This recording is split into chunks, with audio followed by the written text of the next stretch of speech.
Good morning. Please be seated. Okay. Please introduce yourself. Thank you for this opportunity. My name is Irfan Firmansyah. You can call me Irfan. I'm graduate from Islamic University Bangkok Padang. I'm interested in business finance and operational.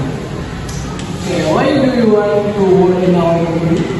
Because your company is famous for the manufacturing industry, and this company open up opportunities skill development. Okay. What are your strengths? I have a communication skill, hardworking, disciplined, responsible, and more effective. Okay. What are your career goals? My goal is to become professional business finance and contribute positive to the company. Okay. Thank you for your time. I hope you are accepted in our company. Thank you for this opportunity.